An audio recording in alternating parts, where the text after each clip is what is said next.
Okay, well, Daisy, I think you created kind of an agenda for us today. So do you want to start? Oh, nice. Oh, I mean, I just thought that we would just, talk about things randomly, but I guess the first thing that we could start off with is talking about, Joe Biden and the third party option. Because I feel, so where I'm coming from is that I feel that if we are not going to vote for Joe Biden, which I'm pretty sure we're all in that boat, right? Yeah. Then we need to have a plan as to what we're going to do. Because if we're not going to go all and vote for the Green Party or the Libertarian Party or any other party, then what is it really that we're doing? I feel like at that point, we really are just throwing away our vote, because at one point or another, we're going to have to, if we're going to try to work towards the Green Party getting at least 5% so that they can get federal funding, well, then I feel that that's something worthwhile. But otherwise, what are we really doing, I did want to throw into the conversation, radical independent Dave Spurrier had an interesting YouTube where he's basically saying that the Green Party is like blocking Howie Hawkins or our Green candidate in Rhode Island because they want everyone to vote for. They're so scared of Trump, they want everyone to vote for Biden. I heard that. Yeah. Check out a plug for Dave Spurrier. Check out Radical Independent, that video. Okay, I mean, number one, we're in Massachusetts, and Massachusetts is going to go Democratic no matter what. It's going to go, yeah. So it's just a question of, and realistically, I know we're just one vote or 3 votes, right? So it's technically not going to make any difference. So it's who you have to vote your conscience. That's how I feel. And I feel, for me, until someone better comes along, at this point in November, it's going to be the Green Party. But so far, I'm not going to write in Tulsi. Even if it's Howie Hawkins, you're still going to go for Green? Yeah, because I support the party and its platform. Yeah. And I'm more focused on that than a flawed candidate. I think we should, American elections have been so focused on personalities and not on actual platforms and actually trying to get something done.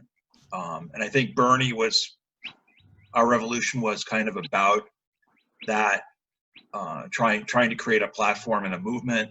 And I think the Green Party is the closest thing to a progressive platform that we have now. And they've been around for a while. So until something better comes along, I'm going to vote for them. But to tell you the truth, I don't give more than about 5 minutes of thought to this, and I will again before I walk into the voting booth in November. But I think in terms of the effect it's going to have, other than maybe telling some of my friends who I'm going to vote for and family, it's not going to make a whole lot of difference. And so my focus is not on going out there and trying to get 5% for the Green Party. I don't think that's a good use of my time at this point. Yeah, it's this video here, if you can see. Yep. Voter shaming. The Green Party wants you to vote for Joe Biden. I can't believe that. Yeah, it's so that's so bizarre, isn't it? Absolutely. What's the justification? What are they saying? What is he like? Is that his interpretation of what's going on, or that's literally what's going on? I took it to be true without, myself investigating further. So I think maybe that's something we can take a look at and, discuss another time. And reading I forget it. It was like Dave Spurrier was really for Howie Hawkins, right? Yes, he is. Yeah. So he's basically talking about, I can't remember if he's in Rhode Island or if that affects him or not, but he's been pushing Joe, the Libertarian, a little bit as well. I believe he's in Florida. Okay. Is it Ojeda? Is that who you're talking about? I forget. I'll look it up. Right. Because I know, I want to say the Independent Report, Charles, I think Charles Anderson is his name. I know that Yeah. he has pushed for Ojeda because or Ojeda, whatever, because Ojeda is very guns a-blazing. You know, he doesn't hold anything back. He's Yeah. very much like Jesse Ventura in that sense. So this was Joe Jorgensen, Oh. who even though she's not going to be for, you know, she's obviously not going to be for a big progressive agenda, you know, but she's very anti-war, and Dave was, you know, was basically for that reason alone, just to get that right. That was a worthwhile use of the vote, I guess, you know. Mm-hmm. Yeah. The other thing, interesting things happening on the nomination front with Biden is you know, a lot of people are thinking that it's really not going to be Biden. He's a coat holder for somebody to be named later. They've been pushing Cuomo. They've been pushing Cuomo a lot, but Cuomo just got caught up in this thing. I don't know if you saw on the Hill Rising around, you know, helping nursing homes. He's been pushing people in the nursing homes, and he's actually done you know, a legislative deal to like protect them from lawsuits and all this kind of stuff. So I think from what I heard, he was getting money from the nursing homes. Oh yeah, I think that as well. Yes, that's the Hill Rising has a great piece on that. Not to mention the fact in the Veep stakes, right? We think Amy Klobuchar is out now because of her prosecutorial missteps in handling bad police in Minneapolis, right? A while ago. In fact, they're going to try to explain their way out of that, saying this was at the end of her. She had already been elected senator. Oh, nice. That Amy had already been elected senator, and she was on the way out, and that she left it for her successor or whatever. So it was kind of she's trying to weasel her way out of this, or the DNC, because I think she is the favorite. It certainly puts you know, some bricks in her path, or whatever you want to say, right? Definitely, it could throw her off the track, right? Well, okay, so hold on before we go into that, because obviously I want to talk about the whole George Floyd thing, but so I guess what inspired me to want to talk to you guys about what to do with this next, you know, in November, is because I don't know if you saw that there was this group called Our United Left, and they went on Niko House. Oh, wow, I gotta see that. Well, first of all, that interview with Niko, he is pushing Dario Hunter like so bad, dude. He is, you can tell it's almost like he's shilling for him. It's kind of crazy. Wow. I mean, I'm not saying that, you know, Dario Hunter isn't a good nominee, but or a good candidate, but I don't know. I just feel like he's always pushing for Dario, you know, and that whole interview that he did with these people, it was essentially, it was a hit piece on Howie Hawkins, and another hit piece essentially on Howie Hawkins and his campaign, because apparently I think it's his campaign manager, Andrea, I want to say Mitchell, but I'm not sure. I guess she doxed somebody, one of the other candidates, and you know, I would want to say that it's almost the equivalent of Jeff Weaver. Like, she is Jeff Weaver of the Howie Hawkins campaign. But anyways, so in that interview, United Left, I wasn't really able to find out a lot of information about them, and they really only have like a Twitter and a Reddit. That's it. But it's essentially a coalition, supposedly, of all these leftist groups. So, you know, like socialists and, you know, independents and, you know, disaffected Democrats, and you know, I think one of them worked for the Howie Hawkins campaign previously, and then can you say the name of the group again? It's called United Left. Okay, great. And then if you want to look them up, you just on Twitter, it's Our United Left, no spaces. All right, I'll subscribe to their tweets. Yeah, I figured that you'd like that. But like I said, unfortunately, I didn't really see anything. But it's almost like they're supposed to be like a pack. So it kind of, branched off of what I was, thinking would be the most effective way to go. But it's very leftist. There's no middle ground with anything. So I don't know how I think they said that they are, accepting of the movement for a People's Party. They want to endorse candidates from all these different groups, which again, that was my rationale for things. So, but I want to also include people that are more in the middle, and people that are also on the right that aren't, because there are people on the right that are also not happy with the Republicans and how they are running things. No, I've always liked your coalition idea of the thing is, be with the Greens, stay with our revolution. People have really nice associations with this group of people they've been working with and all that. Stay with them, but look at the candidates that are put up via such a coalition that you're talking about, right? I mean, I think that makes the best idea. I'm kind of hoping moving for People's Party goes that way, but I'm perfectly willing to keep track of all these various splinter groups, unfortunately, right? But it's kind of sad that that we have to be splintered, because that's why, especially on the left, that's why we can't ever accomplish anything, and that, because of the fact that we go into these different factions. Yes. Right. Yeah. Well, the left has traditionally always been splintered, and it's always throughout history. The left is always, there's always these different groups because they just tend not to get along, and if they have some kind of disagree on one issue with another party, they go out and form their own party. So I think you see a lot of these splinter. I mean, splinter is a good word because they're basically just little pieces of wood, but they're not coming together to do anything. And then obviously coalition is maybe addressing that, but even so, the problem with left movements, as you said, Daisy, the left versus right thing, you're never going to get the middle.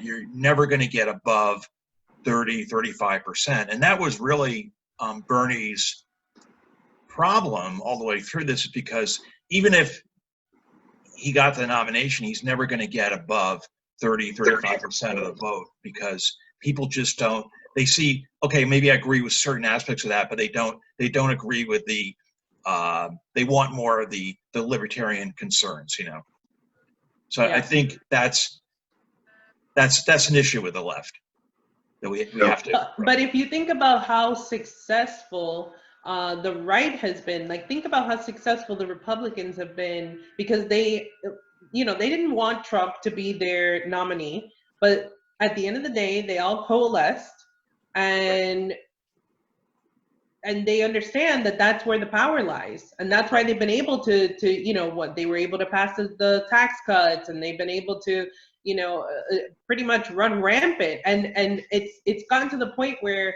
any sort of legislation that gets presented, if it's presented by a Democrat, it's not going to pass. Like, you know what I'm saying? That's how powerful they are, because even though they may not agree on everything, there are certain pillars that they stand on. Right. And I just feel like the left, they could learn a little something from them. Right, but it's just the way it has always been throughout history. The right has always been better at forming a strong, top-down organization, and the left just hasn't been able to do that. Which is interesting, because the left is considered, like the conservatives, they're considered the more moralistic, right? Because it's pro-life, it's, they're considered the ones that are more about family and, just conservative values. It's always conservative values. But I don't know, it seems like they're willing to just throw that to the wind whenever it's opportunistic for them. Well, they pay lip service to it. I mean, Trump is a master at doing that. So he would campaign on all these things, even though personally he probably doesn't believe any of it. Right. He was able to coalesce and get he gets the evangelical support, right? Yeah. Well, they think he's the chosen one, Well, that's it. And Franklin Graham is telling everyone to vote for Trump. I mean, this guy is, a philanderer. I mean, you look at his you know, he's screwing around with a prostitute when his youngest son was born. And I mean, this guy is just, if he was a Democrat or if he was Obama or somebody, I mean, obviously they would rip him apart, but somehow they're able to make peace with that because he is God's, you know, imperfect vessel. Well, see, I think that's the way they more think of it. They evangelicals almost always start off with, well, yeah, I wish he would cut it out with some of the tweets, and I think, you know, he's too bombastic and so forth, but he's going to do this, you know. And, you know, actually, most of the things they really want, the Democrats are completely passing Trump's agenda on judges and everything. Well, that's it. It's the everything that really is doing harm. I mean, that's huge. Yeah. That's what Mitch McConnell's been all about, right? Realizing that he can use that to appoint all these conservative judges. Absolutely, yeah. And yeah, but if the question is like, so we started off like kind of down the road of like, so how are we realistically going to vote? I'm just thinking. What do we think like the best game plan is going forward, like for this election? You mean because a lot of people, they're just thinking, well, I'm just not going to vote for the presidency, and then I'm just going to vote, you know, down ballot. So I guess, do you mean as an individual, like what do I feel like my best thing is to do, or if in some kind of perfect world you could get people to organize together and kind of vote in a mass? I don't know, you know. Yeah. Maybe it's one and the same. And I'm basically thinking I'm going to vote green. Mm-hmm. You know, maybe they can get some federal funding. And you know, People's Party basically isn't looking to have anyone in this race. I mean, unless some crazy thing comes out of the blue, or Jesse Ventura decides to do something, or I don't know. We still don't know what's going to happen with the Democrats, but I mean, there's not a one of them that I could stand to vote for. That's 100% sure. Yeah.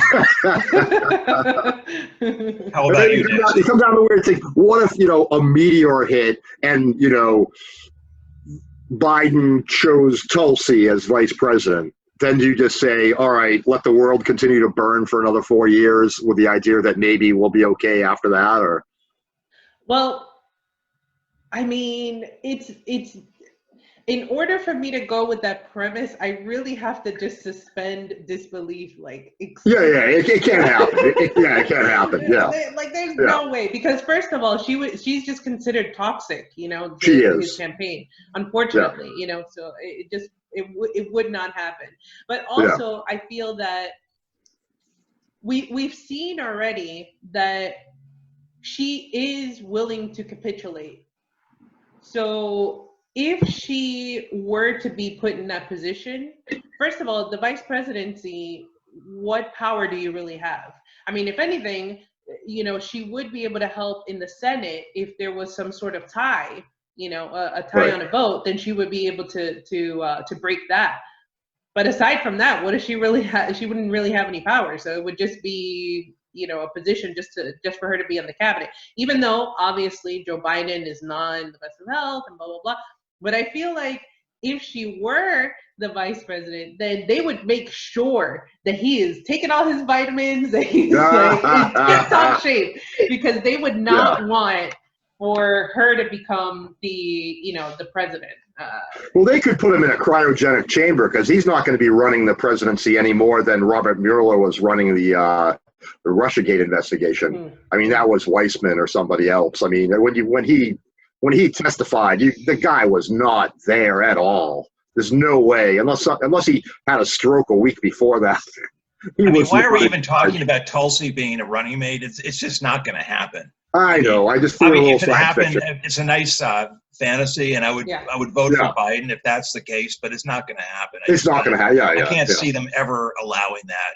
After all this, allowing that to happen, because they all know there's a good chance he's not going to be around for 4 years. Right. You know, as president. Yeah. What if Jesse Ventura would have run as a Democrat? No, just kidding. I want to push things forward a little bit, because I know you had mentioned the recent events. It's amazing how much happens in a week since we met last Saturday. I mean, all this stuff is going around the country, and to me, like, we don't even. I mean, November seems so far off. We don't really know what's going to happen between now and then. We could have a resurgence of the pandemic. It could be much worse. Trump could try to postpone the election. I mean, all this stuff can happen between now and November. Plus, like, the civil unrest. Like, now they're talking about 20 cities. We have. I mean, people. This is even in Boston. People in South Boston. People were protesting at the police station there. Stuff is going on. All it takes is one more or two more incidents that could push this thing over the edge, and this could be our Arab Spring. What do you think of that? Well, and they just keep pushing it farther and farther. I mean, I don't love CNN, but that black CNN reporter getting arrested on camera. And I was watching something today with like. Hold on one second. Hold on. I think it was a look. I don't believe it. Okay, one more thing. There was also a thing of a local reporter and news crew in Minneapolis getting shot with like rubber bullets. Yeah, that I did see. I did see. But the thing with CNN. Yeah. Remember, they had a reporter. Okay. Yeah. Take a backpack and sniff it. Okay. With poison gas. And say, "Oh yeah, definitely. There's some chemical warfare." Oh man, I love that. They lost all credibility. I don't know. I don't know why I mean, maybe they did it because their headquarters got trashed in Georgia. Yeah. Was it CNN or MSNBC that recreated the scene of the chemical attack in Syria, where they basically had the chemical bomb was laying on a bed and there wasn't a hole in the ceiling, but this had been attacked from the air or something like that, Well, there was a hole in the ceiling, but it was like, I mean, it didn't make any sense. The bomb, it wouldn't just sit there on the bed, and it made like the hole it made. It didn't correspond to what would actually occur if that projectile hit the building. And now the world is ignoring the reports of, I think, like 4 OPCW whistleblowers. Right. And Twitter will never censor any truth on any falsehoods on chemical attacks or anything that goes against neo-lib propaganda. People, if you said OPCW, they don't know what that is. And I think until it goes, people and the whole Epstein thing, and to the Hill Rising's credit, Sagar did a piece on Epstein this week to keep that alive, but that story is being ignored. I mean, it's been propagandized too, because Netflix has a thing that was done on Epstein, and it was basically done with people that we know were his friends and supporting him, and it's absolutely trying to throw people off the trail that this was the powerful of the world abusing the poor of the world. Okay. Interesting. Sorry. Rant over. Yeah, no. If you actually, I watched. I think I watched maybe like the first 15 minutes of the first episode. Yeah. And Maria Farmer is on the in that first episode, and she talks about and the first person that they interview is the person from, I forget which magazine it was that Maria Farmer was talking about. Vicky, whoever. Vanity Fair, right? Yeah. Right. I think the Rising called that out. That's on that episode, and I thought to myself, like, see, not a very good start. Yeah, that's right. Well, she's not the problem. It's the reporter from Vanity Fair, right? Who was actually No, not Maria Farmer. I'm talking about the reporter. No, the reporter. It's that Vicky whoever from Vanity Fair. That's right. Yeah. But also the guy that like produces this thing was like a buddy of Epstein or something like that. An insider trying to put people off the trail. I think it's pretty horrific.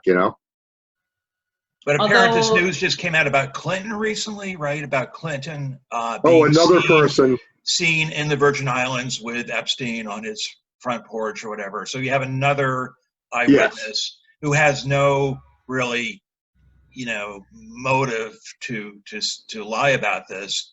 Right. Saying that he saw Clinton. But there. ultimately, what difference does it make? It seems like these people, they can do whatever. It doesn't like they can boil babies and eat them. Yeah, You yeah. know, Well, it and makes a doesn't difference matter. when it becomes viral. When people, I mean, Trump was able to capitalize on the idea that, you know, drain the swamp, that Washington is so corrupt, you need an outsider to come in. So when people, I mean, it has to go. It has to be that level of people are just totally fed up with that. It hasn't gotten to that level yet, and I don't know when or if that's going to happen. I don't know if it's at the point yet that I can anywhere near report it as fact, but there was also some stuff out there that there were emails found between Seth Rich and WikiLeaks recently. So basically that, you know, Oh, that really? corresponded. Yeah. So the fact, I mean, he already knew it, basically, the fact that Julian Assange put out like a $20,000 reward for finding Seth Rich killer. I mean, why would he do that if he wasn't an informant, you know?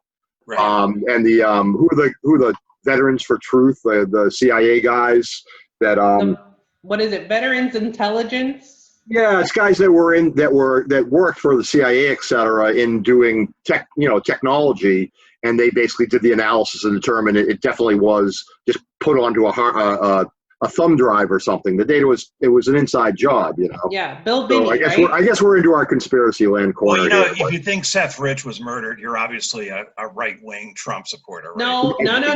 He was murdered. It's Yeah, just he's murdered. who murdered him Right.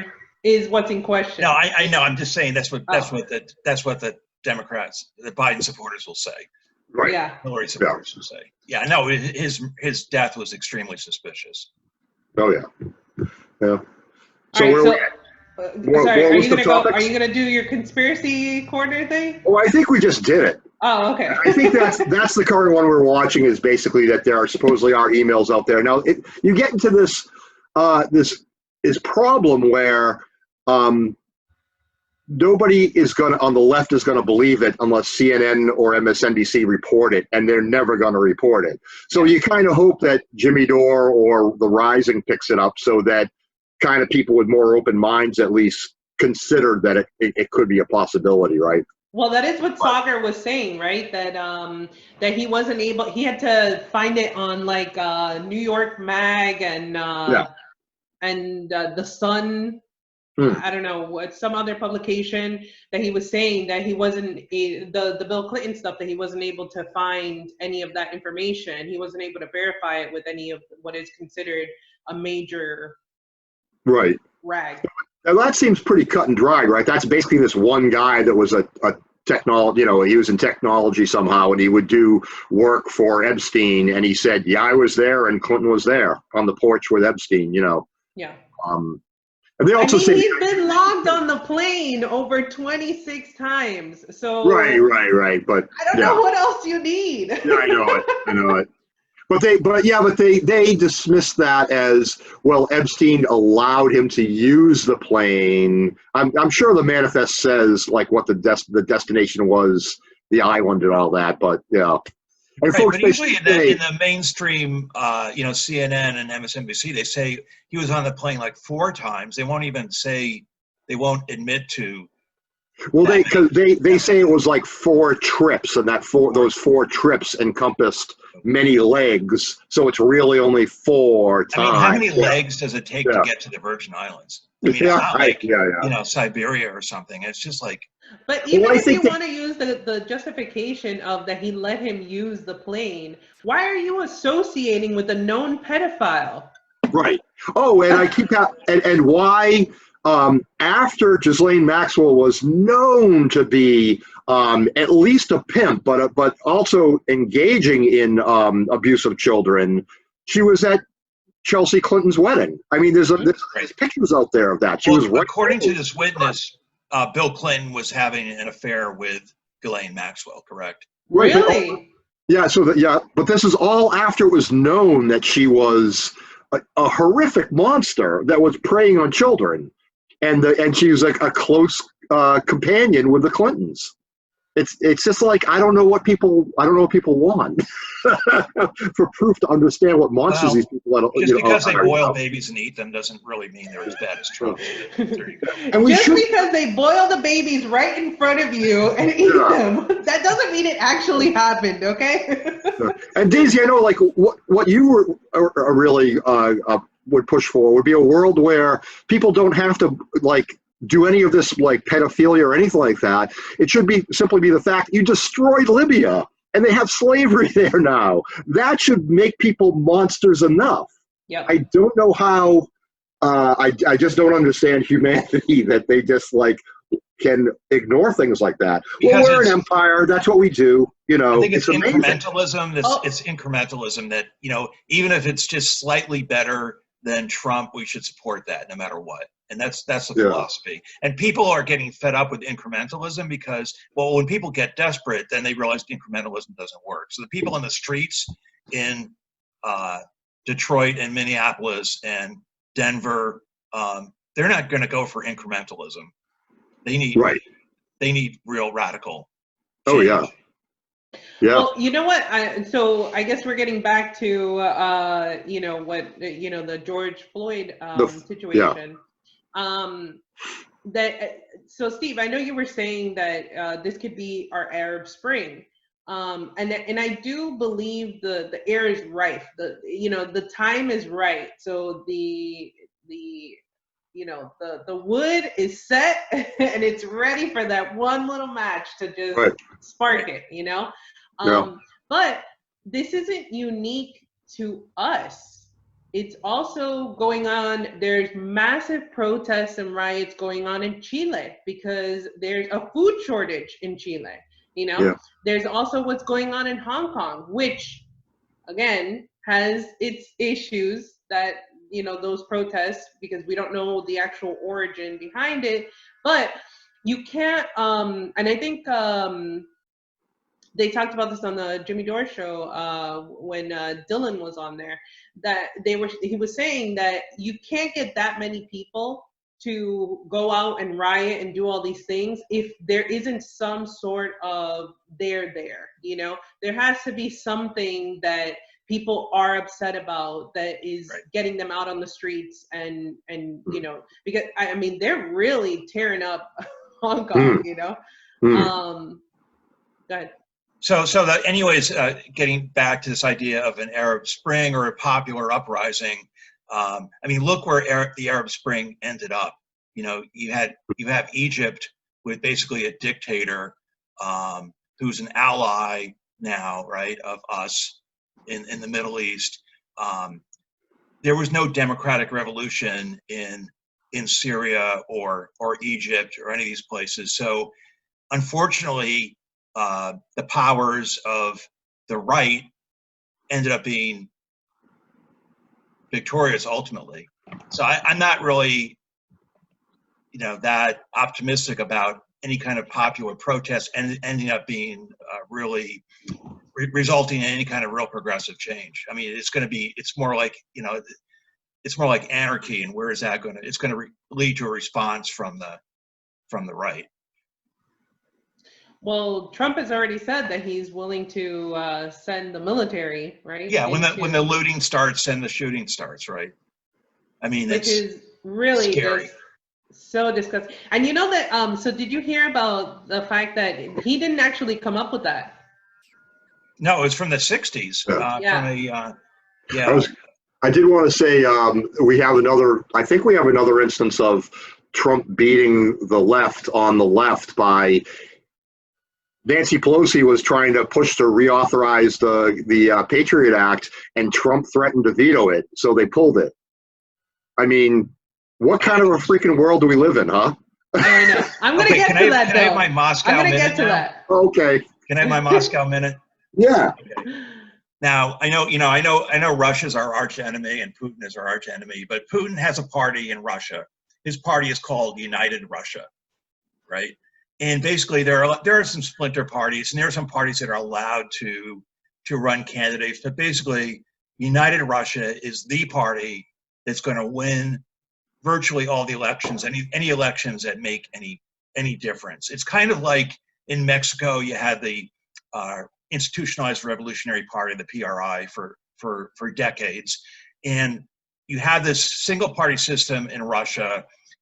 I mean, you have a veneer of democracy, but basically this is a party. It's a populist, top-down party, and actually has a lot of popular support.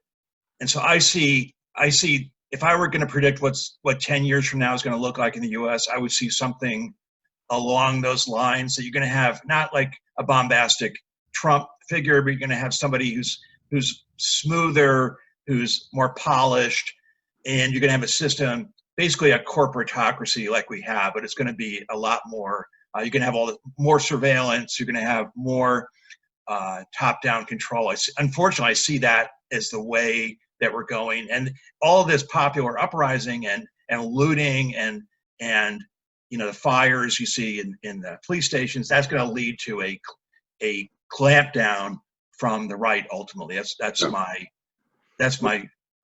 my pessimistic. So I actually think it could go. I think it could go that way, but I think it could go another way. I think with, Bush W. and Robert Mueller type people and Biden kind of. I think there's this. It looks like there's this big push to have figureheads as actually the president, and deep state or all the permanent state behind the scenes actually running everything.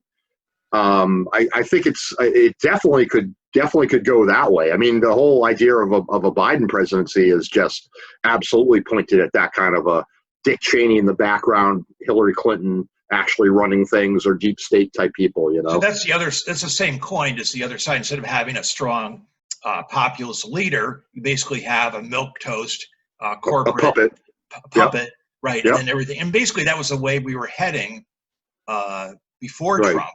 And I think maybe Trump was kind of the support for Trump was a reaction to that direction. Yeah. But obviously, the duopoly is moving in that direction, right? What we're talking about is having like a figurehead out there that makes everyone feel good and says all the right thing to all the Karens out there, right? And then, but meanwhile, behind the scenes, I feel bad for everyone named Karen. Yeah. Where did that come from? I had never heard of that term before this week. I don't know. Really? Yeah. You've never heard that? I don't think so. Yeah, I don't think so. It's just supposed to be that a Karen is you know what a Karen is, right? Oh, I get it now. I get it. Yeah. I think it was supposed to be, where did that one, was it Barbecue Becky, right? That was the one where there was I think it was a black family and they were barbecuing, and then there was a white lady who came and she called the cops, and she made this big old deal. Maybe Karen it came out of some sort of grocery store. I don't know. Yeah, was there a Karen number one that is the origin of term Karen? Talk amongst yourselves.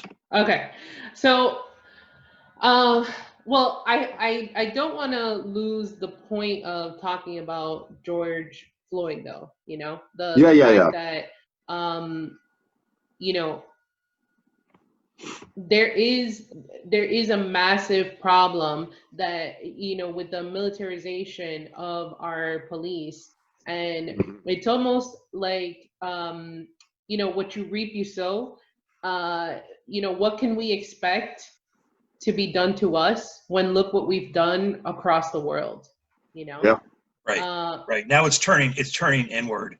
The same policy, and to wax a little bit conspiratorial here, we overthrew all these regimes under Dulles as the head of CIA in the 50s, and then we had a regime change in 1963 in this country. So things can, eventually it gets turned inwards. So if there's popular unrest or things are going against the interests here domestically, then there's going to be a clampdown. Right, and you also have to. And along with that, I've seen several reports that there was a Predator drone flown over Minneapolis during the protests and riots. Yeah. And a Predator Predator drone. drone, does that mean it's armed or what? Oh yeah. That is what they. I mean, let's That's what they see. use over in the Middle East. Yeah. Yeah. Well, it also comes down to, think of our military budget and the fact that, you know, they inject all of this money into getting new weaponry and all this, right? And then what do they do with the other weaponry that is still functioning, but now they have new toys to play with? Well, what do they do? They give it to our police. They bring it back home and they bring it to our police stations, you know? Well, that's all Homeland Security money. They got these huge grants. You know, of course, it's supporting the military complex because they can.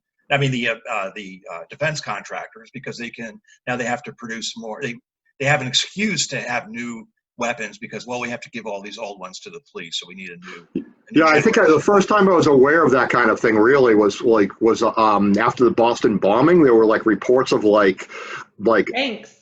Basically tanks running through Charleston and guys running around with assault weapons and all that, which I guess you knew they had stuff like that. But yeah, literally like military vehicles running around Charleston. Like a curfew, you know, like in Ferguson, Missouri, you had these, you know, armored vehicles, and they're, you know, I don't know if it was in Ferguson, but they have microwave weapons they're using, you know, to kind of like make it feel like you're burning and you have to leave. Jesus. Yeah, they have. Well, I mean, instead of tear gas, they have these more sophisticated, you know, so you have the sensation that your skin is burning from these, you know. Yeah, I agree. I know what you mean. Yeah. Even if they use tear gas, isn't that against the oh my God, why am I blanking? Geneva Convention? What would be? The Geneva Convention. Yeah. Isn't it against international law? I mean, not that we even have. It doesn't matter because you just, you know, you can just call people enemy combatants, and then you don't have to worry about things like the Geneva Convention. Yeah. So I'm sure they can. Quick on the fly correction: Predator drones, like I think, may or may not be actually armed. There were early versions that were essentially surveillance, but they're basically. But military. It is what they use over in the Middle East, though. Oh yeah. But there can be earlier versions that are not arms or whatever. Just to be clear about that. But they're intimidating. The message is you never know. If you go out there and join these protesters, you might be the first one who gets, you know, blown into a million pieces by one of these drones. So maybe I'll stay home today instead of going out to that protest. Mm. Right, and if you look at, you know, where was it? It was in LA that so they ran over someone, or did you see that police car that was? I did. Like they were driving. The protesters, they went over this rail to go onto the highway to go stop traffic, right? And the cop, instead of stopping and just directing traffic around so that, you know, nobody got hurt, the cop drove towards them, and then you know, because people got in front of his car and was, you know, to make him stop, I don't know, I guess he just decided, well, fuck it, I'm just gonna go, and he started accelerating. And he ran, well, I mean, he didn't run over people, but there were people that were on the hood. And then one of the guys, he ended up, you know, I guess falling off the hood. And, you know, it was painted as they were getting attacked. He was afraid because they were getting attacked because, you know, they did break the windows and all that. But technically, why are you driving towards a crowd of people? How does that make it any difference from that guy in where was it when in one of those Trump rallies? Remember when somebody got run over and died? Right, Charleston or something, right? Or So how is that any different? Why? Because you're a cop, so you can just do whatever the fuck you want. And there was a view of that. I checked, weren't cops? Isn't their job to de-escalate the situation, to protect and serve? Isn't that what they're supposed to do? Yeah, it's pretty horrific. So I think this is just the beginning. I mean, because we really haven't seen the economic consequences of this whole lockdown really, because we really Yeah. won't know until people haven't paid, rent for 4 months and they get evicted after the moratorium on evictions expires and people are out on the streets and they don't have enough food for the family, or they can't access medical care and they're in the streets. Is this going to go to another level? Because right now, it's just, in these cities, there are these looters or whatever, but, pretty soon, Yeah. is it going to extend to suburbia where all of a sudden people are like, wait a second, they're kicking me out of my house, or they're kicking me out of my apartment. Where am I going to go? What am I going to do? Right. Yeah. And there seems to be no leadership from the top anticipating this, what they will do. And I mean, these little $1,200 payments or whatever, that's fine and dandy, but there's a long-term systemic problems that are all coming to a head now, or will be in the next 6 months. And what's going to happen when things get really, really bad? Yeah, I mean, so many people are really suffering, and the trust in government is so low, and you've got so many people out there. Yeah, if you basically, people are kicked out of their jobs essentially. They're not allowed to work, and and you don't take care of their rent and so forth. You're essentially throwing them out in the streets, and what are they going to do? Of course, I mean, they're within their rights at this point to riot and to demand that government address their issues. I mean, do you think there ever could be a populist revolution? I mean, just like, I'm just saying, if you had a leader emerge and all of a sudden they're saying like, this is fucked. We're never going to get anything through elections, and it could be somebody on the right or whatever. It could be somebody on the left.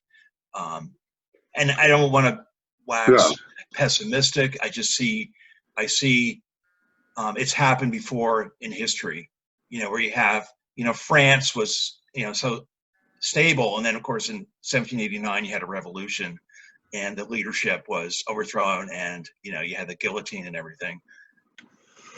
Well, I think it could happen here.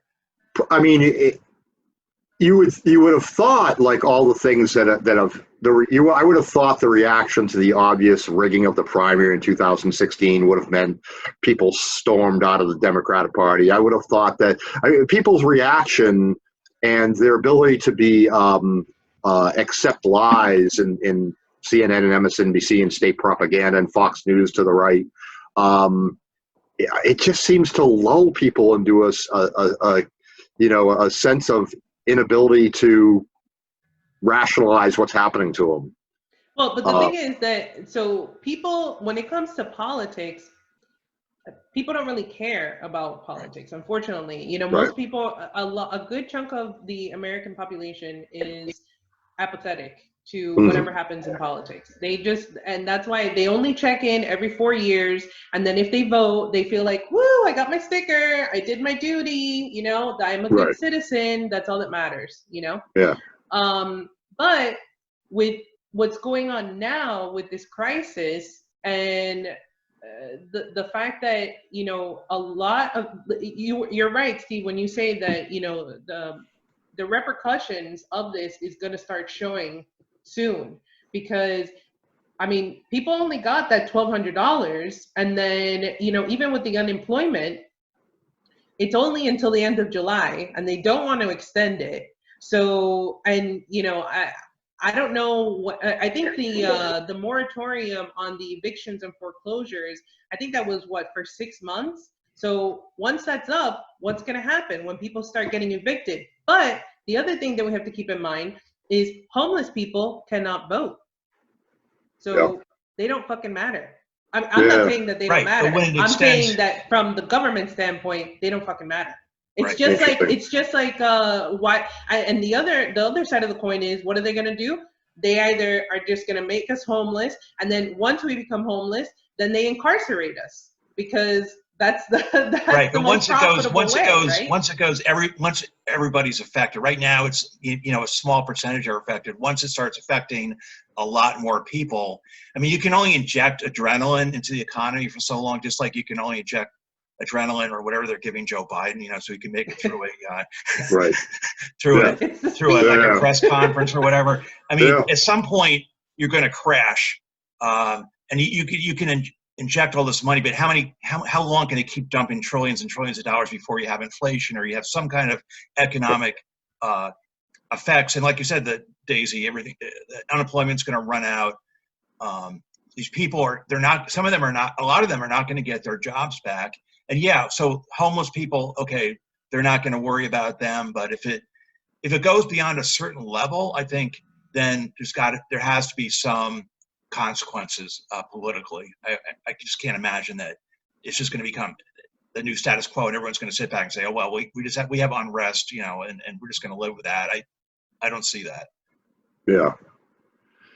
I mean, I'm hoping that that'll be, what finally sets things off. I don't want anarchy, but I feel that we cannot keep doing things at the pace that we're doing them, like some radical change needs to come about and people just need to wake up. But unfortunately, as long as they get their pittance, like they become complacent, Yeah.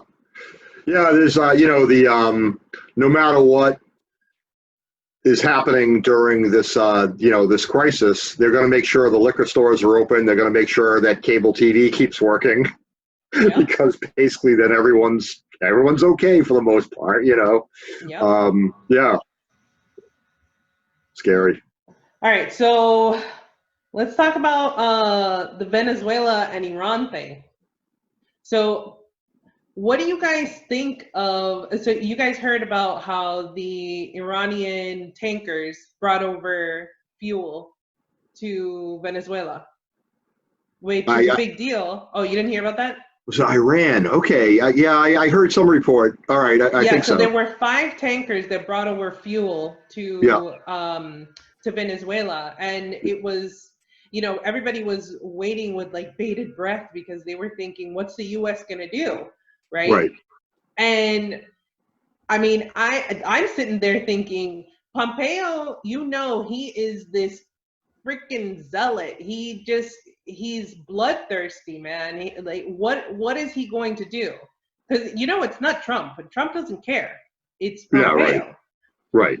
So, and he's headed out for Iran and he's headed out for Venezuela. So what's going to come down the chain from this?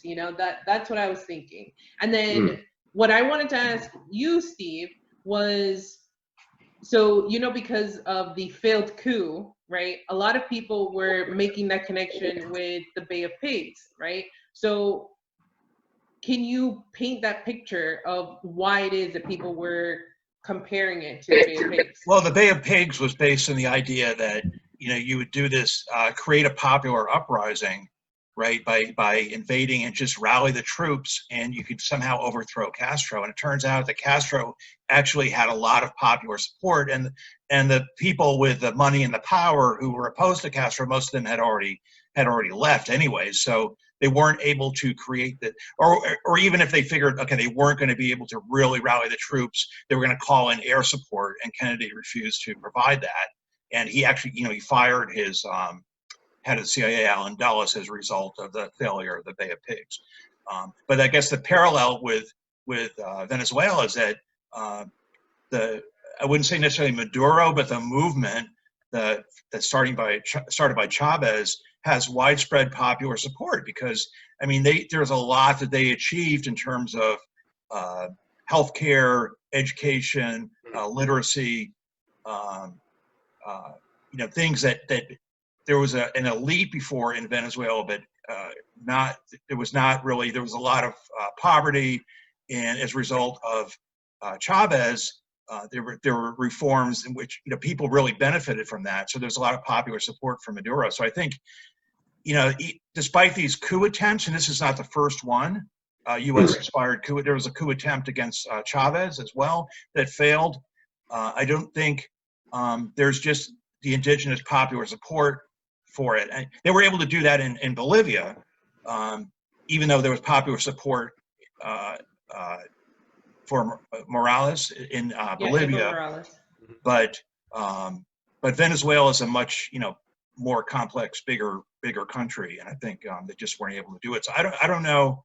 That's the parallel, if that answers your question, between Cuba and Venezuela, in my opinion.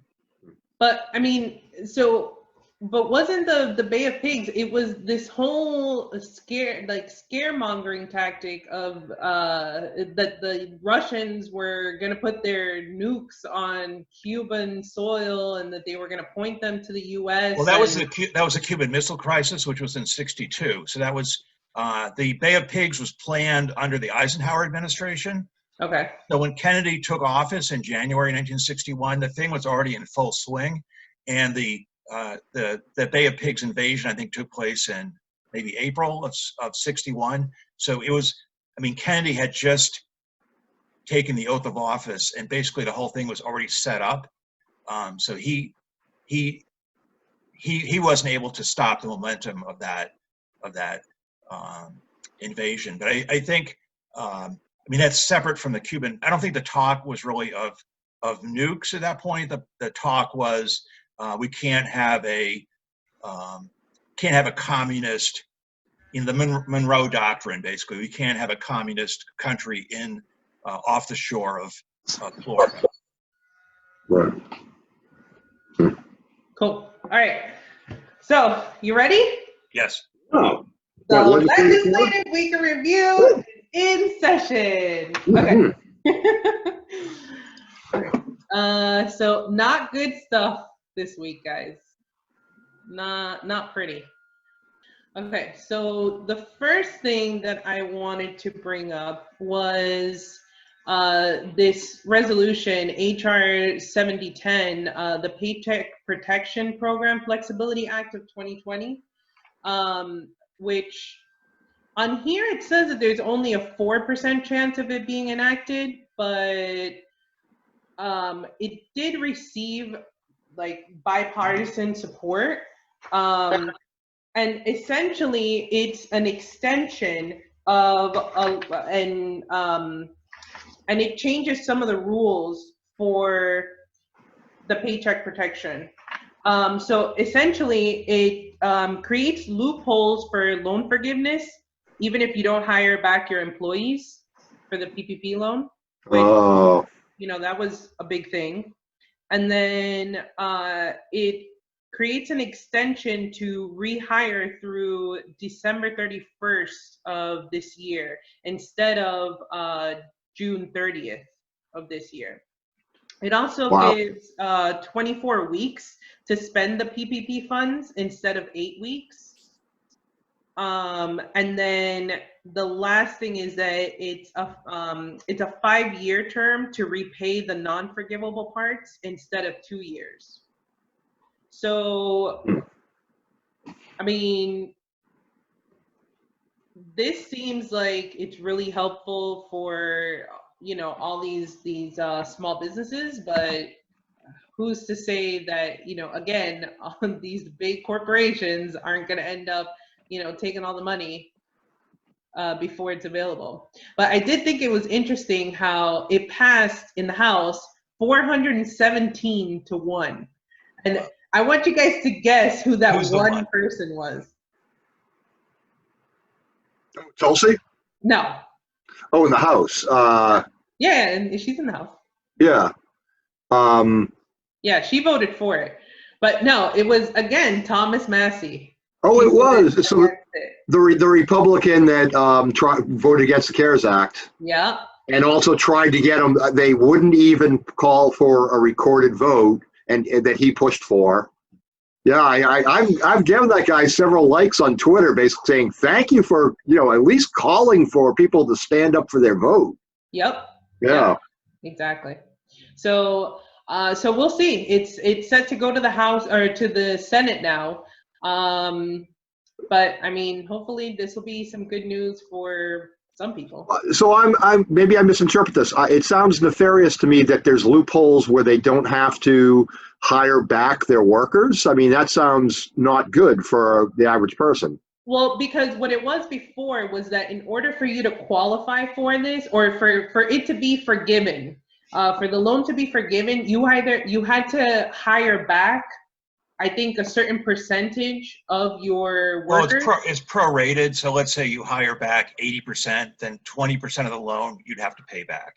That's how Okay. it works. So it's prorated. So it's not like either or, but it's based on your full-time equivalent employees, how many you had at the beginning and how many you have at the end. So there's some kind of reconciliation, because I do this for my business. So there's some kind of reconciliation at the end of the process where you have to show, okay, how much money did you use for payroll, how much you use for rent, et cetera, utilities.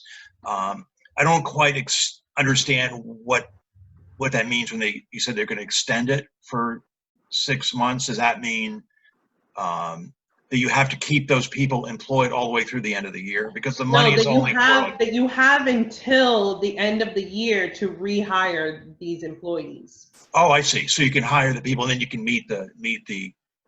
Okay. You have longer. The people are out of work longer. Yeah. Because I got a thing from my insurance company, from my agent, that said, well, they just created a new category of employees who are people who are receiving pay but not actually doing any work, which is actually probably a lot of state.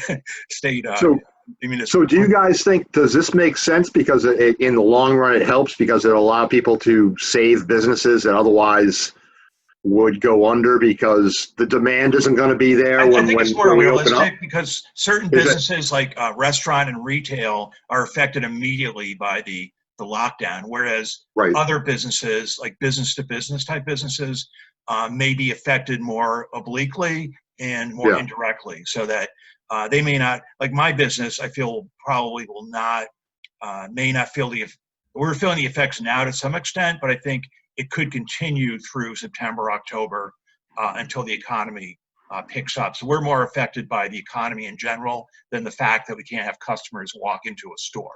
So I think it does make sense, because a lot of businesses are looking at that longer term, not just a couple of months.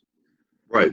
And even when we start opening up, it's going to be like tables and restaurants have to be 6 foot apart. Exactly. Exactly. And even like hotels and a lot of other businesses, they'll only be able to fill to a certain capacity, and then they'll be able to, eventually, like at first they're only going to be able to fill to 20% capacity, and then eventually they can work their way up to maybe 75% capacity. But you also have to think about some of these businesses, when they do reopen, they're going to have to worry about if there's mandates about, cleaning everything, and about, having plexiglass and just there's all these things that may become very stringent for these businesses. So I actually think that this is, a good thing. But I think the reason why they were saying that it's only a 4% chance that it's actually going to pass in the Senate is because it's introduced by a Democrat. And again, wow, it's that partisanship, That's 4% that is going to be enacted into law. Is that the idea? Yeah. So including a veto from Trump or whatever. So the 4% is the overall chances of, according to the calculations. But now that a bunch of Republican constituents out there are going to watch this broadcast and they're going to check into the legislative corner, they're going to realize this is actually maybe a reasonable, altruistic piece of legislation. They should pressure their congressman to vote for. Exactly. And there is a way on this GovTrack, you can actually, when you go into these bills, you can click on something so that you can actually contact your congresspeople to show. Nice, that makes sense. Yeah, that makes sense. I just think a lot of businesses just aren't going to come back. I mean, just walking down the street in my local, Quincy, Mass, I see storefronts that they look like they're emptying out. They don't look like they're getting ready to reopen. And I just wonder how many businesses are not going to be coming back. I mean, you have like yoga studios, you have Tai Chi, you have these different places. Are people really going to patronize even after the restrictions end? Are people going to just go right out and do a yoga class I kind of think they're not going to for a while, and some of these businesses are just not going to come back.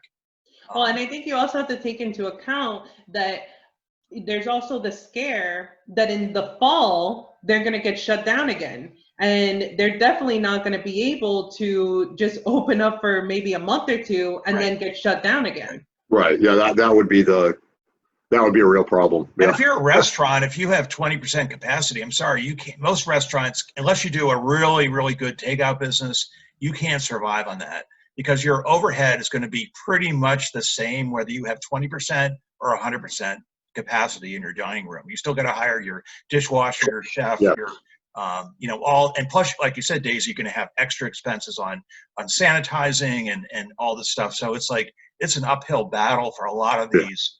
I think there's going to be a falling out of some businesses will make it, and some restaurants especially will make it, and some will not come back. Yeah, I think so. Despite anything, any kind of assistance. Time check. I think we're into about an hour and 10 minutes here. Okay. Yeah. Okay. All right. So next thing. HR 6172, USA Freedom Reauthorization Act of 2020. So this is the FISA court bill that thankfully we do have some people that are on the right side of this, but unfortunately there are too many people that are on the wrong side of this, right? So what we do have in our favor is that because like you were saying, Jim, that Trump is not for this bill. Supposedly Pelosi is not going to bring this bill to the floor. Like she might pull it. Okay. They just had a vote to, I guess, bring it to the House, right? Because essentially what it is that this already passed in the House and it already passed in the Senate, but in the Senate they made changes to it.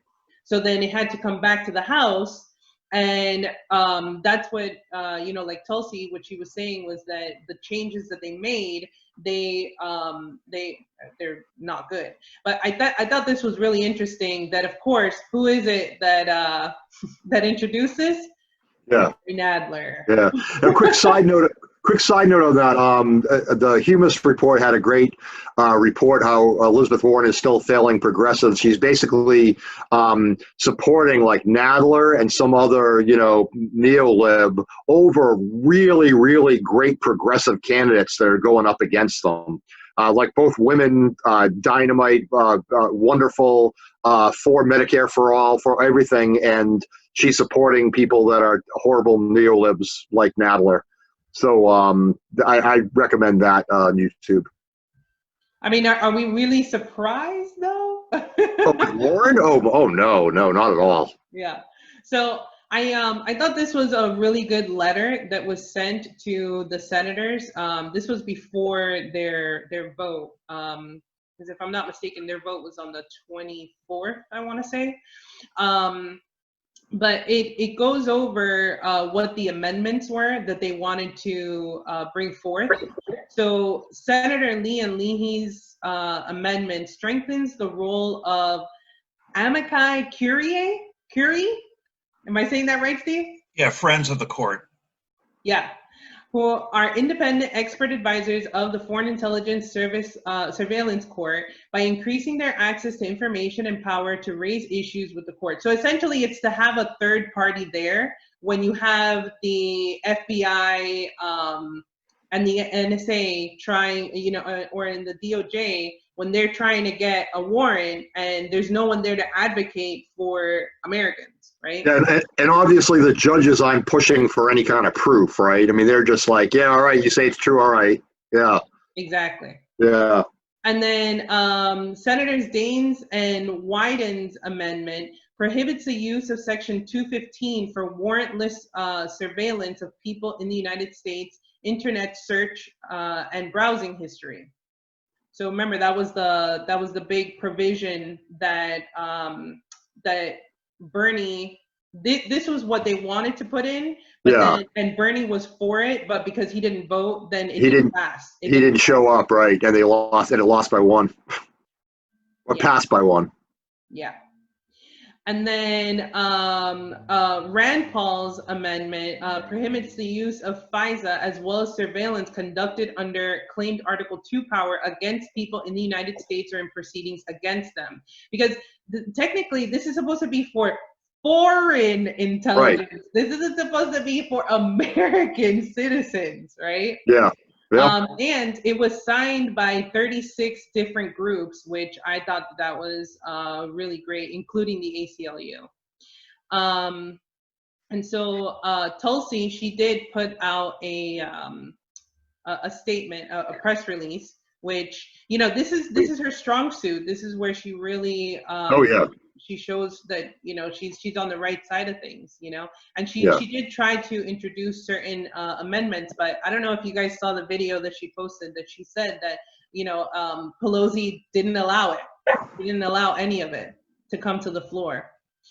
But I did like the fact that, you know, she's one of the few that actually, because if you look here, you keep getting these strange videos from Tulsi of her like sitting in her car waiting for her turn to go in to vote on different things, right? It's a weird world. Yeah. All right, so it doesn't oh no, it was the other one. So it was only, I think, like maybe 5 people that voted no on introducing this bill. Okay. So, and she was one of them. Yeah. So then I thought that it would be interesting because you know how we were talking about that Trump is not a supporter, but this ties into Flynn and all this stuff. So I thought this was a good little video to watch. It's not very long, so okay. Well, I'll put it in the I'll put the link in there because it's perfect. Definitely it's worth the listen to because he really breaks it down. You know, about essentially that, you know, how they were setting up Flint and that they got the FISA warrants based off of nothing. They knew that he was innocent and they were just trying to set him up, right? And that's why he ended up, you know, being convicted. But, all right, so my last thing, which this is not but it's what we're going towards, right? Well, this is what I'm thinking. Okay, so your immunity passport future begins to materialize as airlines call for digital ID tracking systems. So the world's largest airline trade group has called for immunity passports, thermal screening, masks, and physical distancing to be part of the industry strategy for returning to normal operations. And they already have these different, I know we're a little bit, we're over the time, so that's why I'm trying to like keep it concise. But, you know, the reason why I thought that it actually had some legs because there's no one on any of the mainstream sources that are actually talking about this. But over here on MSN, right, which that's considered more of a mainstream thing. It's not like they're going to put conspiracy theories on there, right? And this was April 23rd. They were talking about this, okay? And they said that speaking on the airline's first quarter earnings call, Delta CEO Ed Bastian noted that the carrier was open to the idea of it, and they were talking about up here. They were talking about the oh yeah, it says immunity passport, sure. Yeah. Yeah. Helped passengers feel more comfortable and board aircraft. So again, this is something that they start introducing these things. They put it out there just to see how people react to it. Right. And then they start implementing it. So I think this kind of stuff is floating around on the right too. They're basically, you know, there's always been this scare that they're going to want a microchip under your skin or this or that. And you realistically could see how this could happen. They could basically say, well, you don't have to get this chip or card or whatever that says you have immunity. But if you don't have it, you can't get on an airplane. You can't take a taxi. You can't go to a restaurant. You couldn't see how that could happen, you know? Right. Even on the World Health Organization, they talk about how there is no there is no proof that, you know, that you would have immunity even if you did get it. There's no proof. They haven't done enough research yet. But anyway, so. Yeah, but you know, common sense doesn't and science doesn't factor in when people want to you know, spread fear to control people. Because let's think of the basic things with the TSA. I mean, Sign Alive even when it first came out made a joke out of it, like I can only have 5 ounces because maybe it's something that's an accelerant or something that's dangerous, right? But what's to prevent me from getting together with my wife who has 5 ounces of something? Now we got 10 ounces. Yeah. So if that's the dangerous amount, then we've got it. You know, it's like common sense doesn't factor in, right? If they can use something to control you, right? But, and again, the TSA, it was supposed to be something temporary. It was something that was only for exactly. You know, and the Patriot Act. Yeah. And the Patriot Act, and we're still talking about fighting that all the time, having that come up, right? Hey, and again, this weird thing where big business. yeah, right? yeah, a lot yeah. of money. Yeah. Exactly. So I want it to be noted that when you cannot travel without your immunity passport, where did you get it from? I told you about There we it. You go. didn't listen. All right. Which honestly, it really makes me sad because I love to travel and I feel like I'm never going to be able to travel again, which makes me really sad. You know, you can get well. My grandfather was born in Denmark, so I may be able to get a Danish passport, and Jean's grandmother, I believe, was born in Canada. So you know, we're looking into that. Yeah. Yeah. You know, Yeah, I mean, but Ghislaine Maxwell has like 6 passports, so I mean, I should have at least right? 2, right? Exactly. But if it's something that they're going to implement at each airport, well, I know. well, you know, Yeah. there's no getting around it. I mean, you can go to Denmark, but that's about it. And you're stuck there. Right. Anywho. All right. Guys. It was another great episode. Lots of fun talking to you guys. Okay. Yes. Have a See you good guys one. next week. Okay. Bye-bye. Bye-bye.